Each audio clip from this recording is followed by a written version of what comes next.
2024년을 마무리하고 또 2025년을 맞이하는 그 송구, 옛날 것을 보내고 영신, 새로운 것을 맞이하는 그 예배에 누가복음 10장 25절에서 37절까지의 말씀으로 하나님의 은혜를 나누도록 하겠습니다. 12월 첫 주에 교회력은 시작하죠. 한 해가 시작합니다.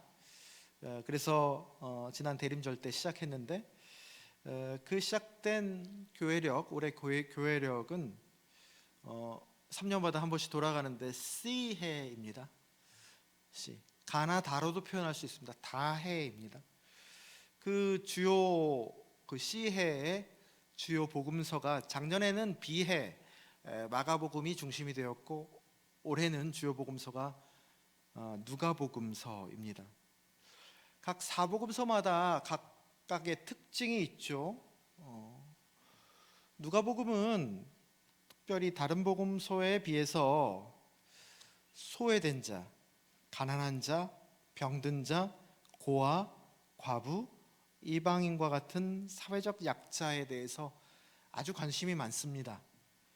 그리고 부와 가난에 대해서 세상의 가치관과 완전히 다른 시선을 가지고 있습니다. 낯설고 불편할 정도로 부와 가난에 대해서 완전히 전도된 가치관을 갖고 있습니다. 심지어 사복사화, 누가복음 6장에 나와 있는 사복사화죠. 부자, 또 배부른 자, 웃는 자, 칭찬을 받는 자는 화가 있을지로다.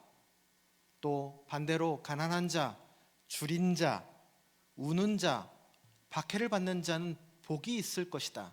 복이 있도다 너희들이여 라고 얘기를 할 정도로 부와 가난에 대해서 확실한 입장을 갖고 있습니다. 또한 성령과 기도회에 대해서도 매우 강조를 하는 그런 복음서가 누가복음입니다.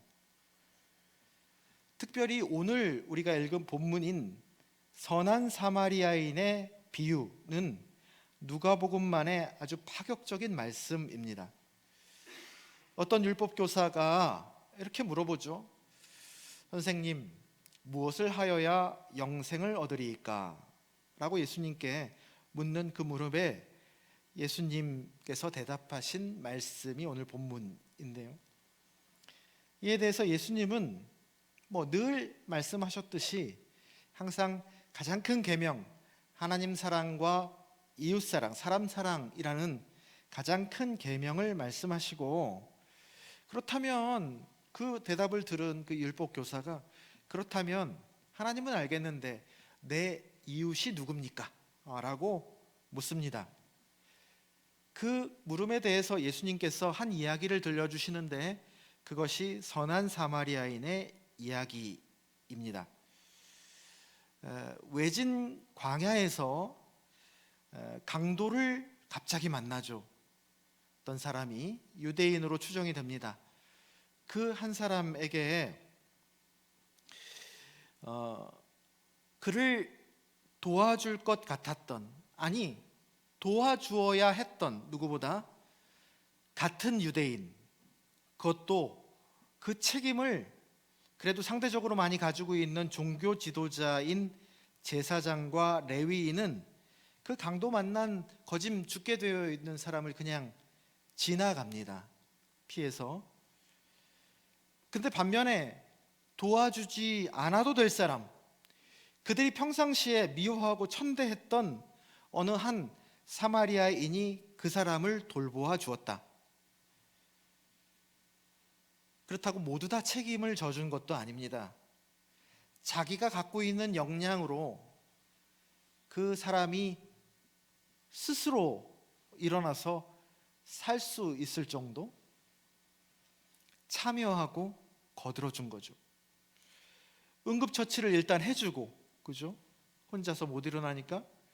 그리고 난 다음에 가까운 마을로 데려가서 한 2~30만 원입니다. 2데나리온이니까요. 이틀치 품삯이죠. 20-30만 원 정도 지금으로 말하면 그 주막집 주인 다음 돌보는 이에게 쥐어주고 자기는 자기 일보로 가는 거예요. 자기 삶을 살아간 겁니다. 그 정도 한 거예요. 예수님께서 그리고 물으십니다. 그렇다면 누가 강도 만난 자의 이웃이 되겠느냐? 그것을 들은 율법교사는 자존심이 있어가지고 그 사마리아 사람입니다 라고 대답하지 않고 두리뭉실하게 자비를 베푼 자니이다. 그건 상식이니까요. 그거는 초등학생한테 물어봐도 아는 거니까 그렇게 대답합니다. 그리고 그에 대해서 예수님의 결론, 가서 너도 이와 같이 하라. 깔끔하죠. 성경의 메시지는 여러분 두리뭉실하지 않습니다. 깔끔합니다. 가서 너도 이와 같이 하라. 그게 어떻게 하면 영생을 얻으리이까? 라는 것에 대한 예수님의 이 이야기의 결론이에요. 내 이웃이 누구입니까? 라는 질문이었죠. 그 질문에는 자기를 중심으로 하는 생각들입니다. 자기를 중심으로 이 사람까지가 이웃입니까? 여기까지도 와야 됩니까? 아니면 저 사람까지가 이웃입니까? 라는 질문에 예수님은 전혀 동문서답을 하신 거예요. 누가 이 강도 만난 사람의 이웃이냐? 라고 시선을 180도 확 돌려주신 것이에요. 그리고 가서 너도 이와 같이 하라 말씀하신 것이죠.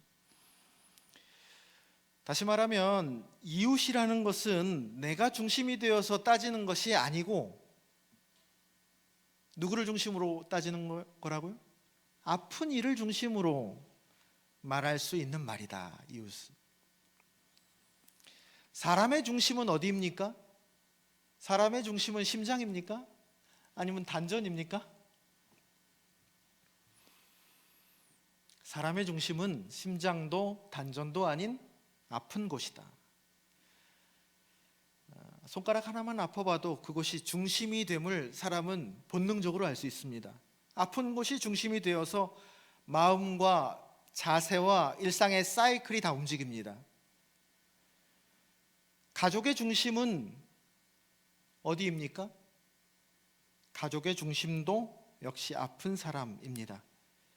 그가 중심이 되어서 가족은 돌아갑니다. 나라의 중심은 어디입니까?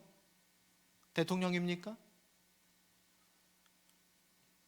이 땅에 서울에 힘있고 잘 나가고 돈 많은 사람들입니까? 나라의 중심도 역시 아픈 곳, 고통의 현장입니다. 세상의 중심도 바로 이 고통의 자리입니다. 예수님이 이 고통의 한복판으로 오셔서 다름 아닌 이 사람의 고통과 함께 해 주신 것이죠. 임마누엘, 하나님이 우리와 함께 하시다 라는 예수님의 이름에 깊은 뜻이 거기에 있습니다. 어디와 함께 하는 거냔 말이에요. 인간의 고통과 함께 하는 거예요. 그렇게 따지면 예수님이야말로 선한 사마리아인의 표본이라고 할 수 있습니다. 그 예수의 길, 예수의 가르침을 소중히 뒤따르는 사람들이 바로 우리 그리스도인과 교회입니다. 2024년 한 해 우리나라에 우리가 다 공동체니까 다 느끼고 있죠. 다 경험했죠. 참 많은 일이 있었습니다. 계엄령으로 무도한 일당들이 자유와 생명을 폭력으로 빼앗으려고 하면서 민주주의를 공격한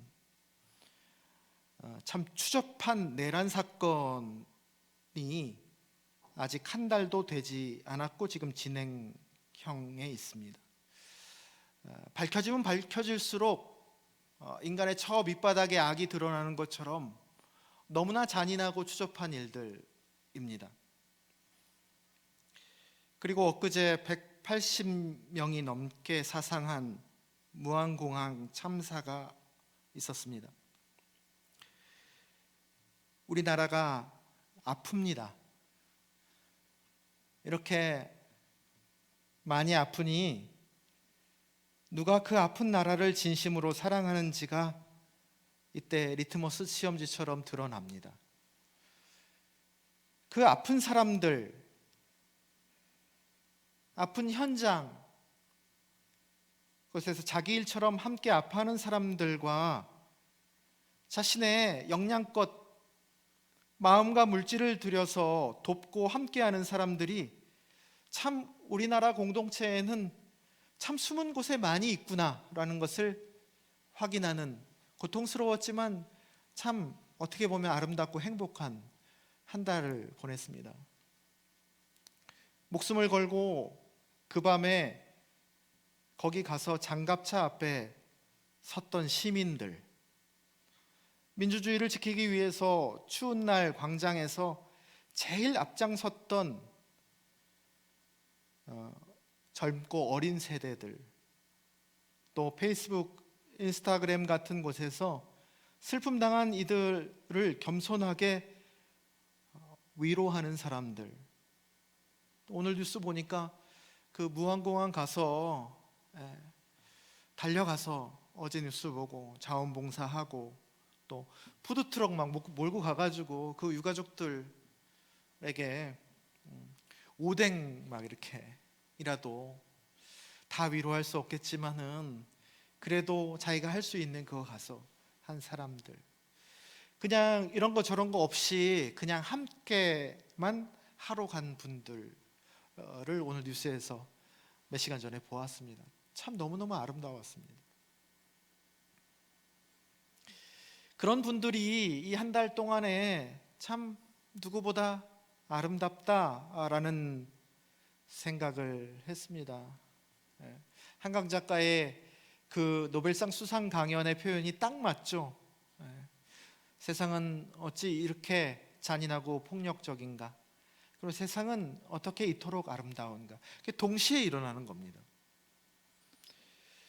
그들이 오늘 본문의 선한 사마리아인이 아닐까? 교회의 카테고리 안에는 담을 수 없지만 예수님이 그들을 가리켜서 하나님의 뜻을 행하는 사람들이다 라고 얘기하는 선한 사마리아인 아닐까라는 생각을 했습니다. 나라가 아프고 흔들리니까 여러분 어떻습니까? 평상시에 나라 생각 안 하죠. 보통 귀한 것은 평상시에 생각 안 합니다. 흔들려 봐야, 없어 봐야 그때 비로소 그게 소중했다는 것을 알죠. 나라가 그러니까 여러분 어떻습니까? 기반이 흔들리는 것 같잖아요. 기반이. 일이 손에 안 잡히고. 여러분 어떠셨습니까? 전 국민들이 그랬다고 해요. 자다가 뭐 화장실을 가거나 물을 먹거나 그러면은 잠깐 깨서 이제 다시 갔다 와서 다시 자잖아요. 잠깐 깨서 화장실 가거나 물 먹거나 해서 다시 잠자리에 들지 않고 뉴스 봅니다. 뉴스. 그 밤 사이에 무슨 일이 터졌나. 전 국민의 불안입니다. 일상이 다 깨졌습니다. 한 달 동안. 나라가 그러니까 기반이 흔들리는 거예요. 그렇게 나라가 아플 때, 그로 인해서 세상과 이웃들이 아플 때, 과연 우리가 교회와 그리스도인들이니까 교회와 그리스도인들은 뭐 했는지 이번에 참 부인할 수 없이 많이 아프게 드러나게 되었습니다. 소위 이렇게 막 이름 있는 목사님들, 큰 교회 목사님들 중에 많은 분들, 그런 분들이 이제 영향력이 많으니까 많이 노출이 되죠. 그런 분들 중에 참 국민들에게 이럴 때 힘이 되어주고 위로가 되어주고 방향을 제시해주고 했으면 참 좋았을 텐데 그런 말씀들을 주로 많이 했습니다. 이럴 때 기도해야 한다고, 분노하기보다 평화해야 한다고, 그리고 이쪽도 저쪽도 다 일리가 있는 거라고. 평상시에는 다 맞는 말입니다. 교회에서 할 법한 말들이고. 그러나 이렇게 구체적으로 명백하게 등장한 불의와 악 앞에서 그렇게 퍼지는 그런 말은 마치 바로 내 앞에서 내 가족을 때리고 해했을 때 그 현장에서 기도해야 한다고, 평화해야 한다고, 이쪽도 그쪽도 다 사정이 있고 일리가 있는 거라고 하는 것처럼 참 공허하게 울리는 꽹과리처럼 들려왔습니다. 오늘 본문에 제사장과 레위인이 꼭 그와 같은 이유로 그 고통의 현장을 피하지 않았나 생각이 들었습니다.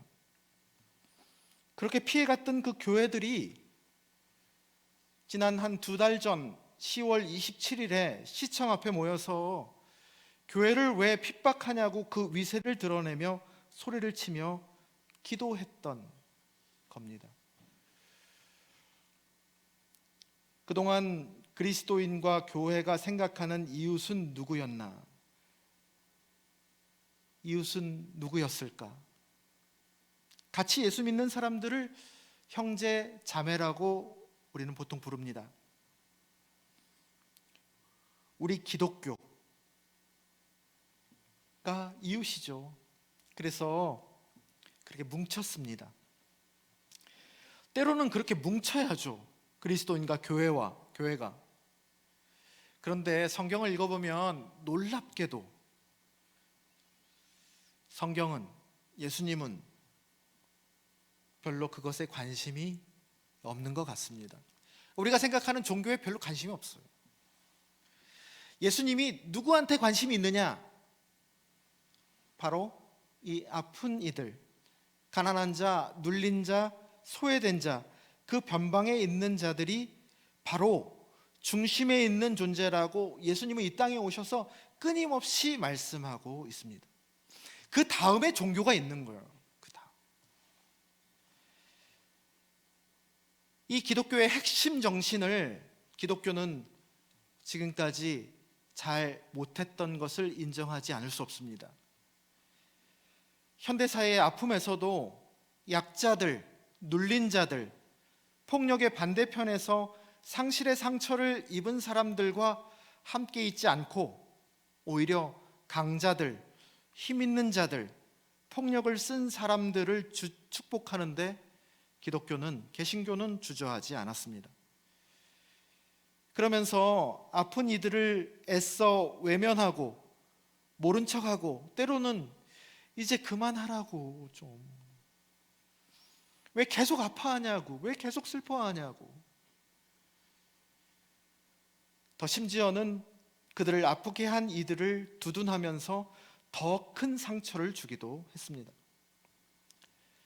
한강 작가의 작별하지 않는다라는 책의 배경이 된 제주 4.3 사건, 제주도 인구의 30만 명 중에 3만이 죽었던 그 사건에서 그 이승만 정권과 함께 앞장서서 학살을 자행했던 사람들이 바로 누구냐? 한국의 대표적인 교회의 청년부가 중심이 된 서북청년단이라는 개신교도들이었습니다. 그들이 앞장서서 그 일을 행한 거예요. 우리 개신교의 흑역사입니다. 한국 개신교회. 5.18 때도 광주에서 그렇게 많은 사람들이 무고하게 죽었는데 그것을 죽인 사람들을 청와대에 들어가서 개신교 목사들이, 개신교도들이 그렇게 존경한다는 그 목사들도 함께 그 사람을, 전두환을 축복해 주었습니다. 씻을 수 없는 죄라고 생각합니다. 이번 일에도 여전히 똑같습니다. 목사님들 중에 계엄을 해서라도 나라를 바로잡아야 한다, 계엄, 내란이라는 발작 버튼을 눌렀더니 국민들이 감성에 쌓여서 폭발한다 라는 정신 나간 소리입니다. 그건 정신 나갔습니다. 그런 목사들이 여전히 많이 있습니다. 엊그제 비행기 사고에 대해서 하나님 뜻을 운운하는 목사들 아니나 다를까 또 있었습니다. 어렵고 아플 때 이렇게 제대로 공감하지 못하고 함께 하지 않고 피하면서 이웃사랑, 복음 전도를 말하는 것은 여러분 공허한 겁니다. 웃긴 겁니다. 세상은 그렇게 아무리 진리를 얘기한들 콩으로 메주를 써도 안 믿습니다. 10년 전, 20년 전까지만 해도 사람들은 여러분 우리의 피부에 와닿게 교회를 욕했습니다. 그래서 속상하기도 했죠. 그런데요, 이번 일 일어나면서 욕도 안 합니다. 저는 그 모습을 보고 섬뜩했습니다. 옛날 욕하던 시절이 더 좋았어요. 더 관심이라도 있는 거예요. 근데 욕도 안 해요. 이제 존재도 아닌 겁니다. 참 이런 상황이 너무 속상하고 안타까웠습니다. 여러분, 우리 교회, 기독교 이제 어떻게 해야 하겠습니까? 어떻게 해야 할까요?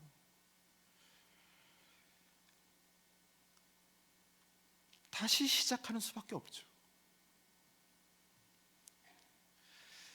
제도 종교가 없어지지 종교가 없어지겠습니까? 천지가 없어지지 교회가 없어지지 말씀이 없어지겠습니까? 사랑하는 낮은동산 교회 성도 여러분, 이제 교회를 중심에 놓고 세상을 바라보는 시선을 이제 그만 거두고 세상 속에서 교회는 무엇인지를 고민하는 때가 되었습니다.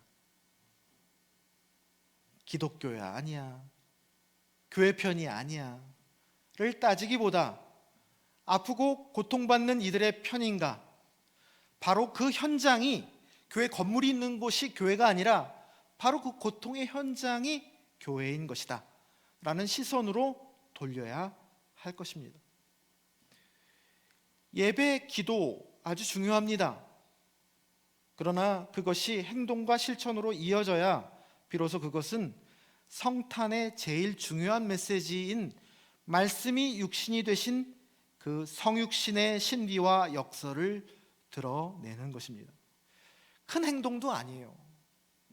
선한 사마리아인처럼 모른 척 하지 말고, 모른 척 하는 게 못내 죄책감이 들어서 더 반대로 심지어 상처에 염장을 지르지 않고 그냥 아픈 사람이 거기 있으니까 많은 것도 아닙니다.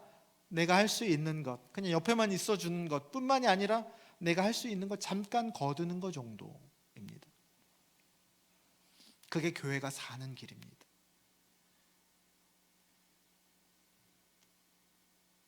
그리고 오늘 본문은 예수님께서 그렇게 시의적절하고 소박한 이웃사랑으로 이어지는 하나님 사랑의 실천이 바로 우리가 그토록 궁금해했던, 율법 교사도 궁금해했던 영생의 길이다라고 예수님께서 말씀하고 있습니다. 새해 우리 낮은동산 교회의 표 주제는 행동하는 믿음, 실천하는 사랑입니다. 지역사회와 세상의 아픈 곳이 어딘지, 우리가 무엇을 할 수 있는지, 어떻게 연결되고 더불어 살아갈 수 있는지를 고민하고 실천해가는 신앙으로 성숙해가는 것을 한번 우리의 역량껏 열망해 봤으면 좋겠습니다. 예를 들면 내년부터 우리 교회에 종이컵 같은 일회용품을 최대한 쓰지 않을 예정입니다. 작은 거죠. 작은 실천이죠. 우리 교회가 뭐 그 정도 한다고 세상이 변하나? 다 쓰는데 그렇게 생각할 수 있습니다. 근데 저는 그렇게 정리를 했습니다. 내가 옳은 것을 해도 세상의 거대한 악이 꿈쩍도 안 하죠. 그러나 최소한 나는 변한다. 나는 그 거대한 악에 안 먹힐 수 있도록 나를 계속 그것이 깨어 있도록 한다. 라는 것 정도입니다. 그리고 그동안 하나님이 이 역사를 계속 주관해 오셨는데 그런 자기를 지켜 악에 물들지 않은 사람들을 통해서 이 역사를 이끌어 가시며 변화시켜 나가셨습니다. 우리 교회가 세상의 아픔과 함께하는 작은 행동, 바른 실천이 우리 교회와 성도들을 지켜주고 세상을 아름답게 또 평화롭게 하는데 쓰임받는 도구로 사용되리라 믿습니다. 새해에 이런 은혜가 가득하기를 주님의 이름으로 축원합니다.